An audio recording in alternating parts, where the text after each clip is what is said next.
Mesdames et messieurs, bonjour, chers téléspectateurs de Anik TV. J'ai le plaisir de m'entretenir aujourd'hui avec vous sur les questions liées à l'état civil. Ce matin, je vais entretenir avec vous sur ce qu'on appelle les enjeux et l'importance de l'état civil. Comme vous le savez, quand on parle de l'état civil, certainement c'est du point de vue de son importance, mais aussi il y a des enjeux aussi derrière. D'abord, avant de vous parler des enjeux et de l'importance, venons-en à qu'est-ce que c'est que l'état civil. Nous tous, nous savons, aujourd'hui nous accomplissons des actes relatifs à l'état civil, mais il est nécessaire et très important aussi de savoir qu'est-ce que c'est que l'état civil. L'état civil peut être défini sous plusieurs angles. D'abord du point de vue de l'identification des personnes. Donc on peut dire que c'est un ensemble d'éléments qui permet d'identifier un individu dans une famille, mais aussi dans une société domaine.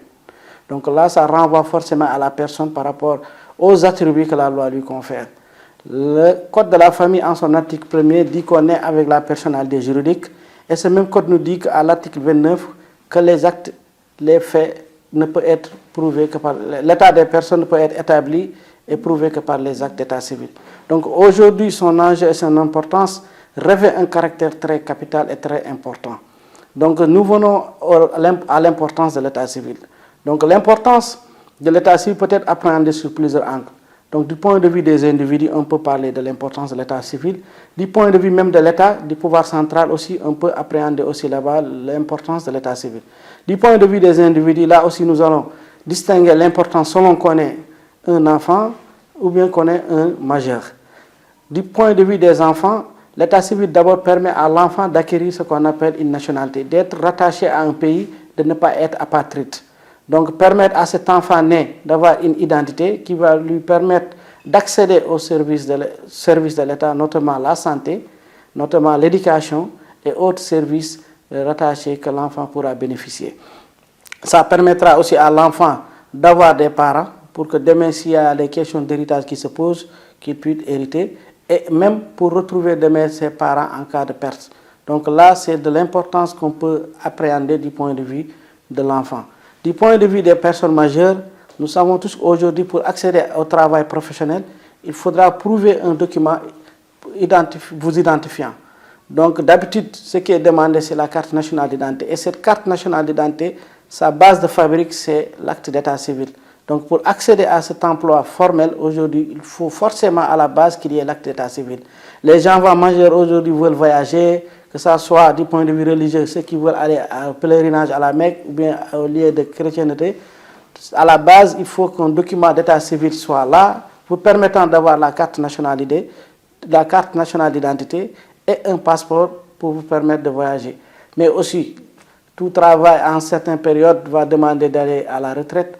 Pour pouvoir aussi bénéficier de ces droits à la retraite, il faudra notamment et forcément avoir ce qu'on appelle ce document d'état civil qui est l'acte. Nous pouvons aussi voir du point de vue des personnes âgées. Aujourd'hui, il y a des politiques sociales qui sont mises en œuvre, notamment les personnes âgées avec les plans Sésame et autres, qui va permettre à ces personnes de pouvoir accéder.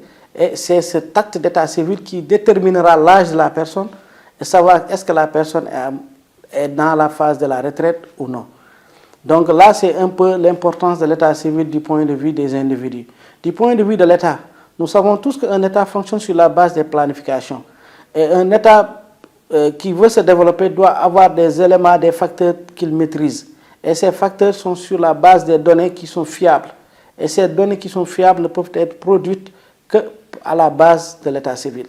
C'est pourquoi nous avons vu qu'aujourd'hui, pour une bonne planification des pouvoirs publics, des pouvoirs politiques, sociaux, économiques, il faut qu'on ait des données d'état civil fiables, des données d'état civil complètes et fiables.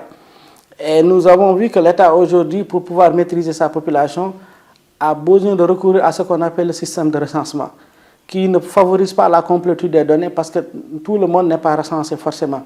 Par contre, si on arrive à avoir tout le monde inscrit sur les registres d'état civil, on peut remonter automatiquement ces informations et l'État a une maîtrise sur sa population et sur la base de cette population, l'État peut ajuster ses politiques, notamment lorsqu'il faut investir en matière de développement rural ou bien en matière de production de forage, de structures sanitaires.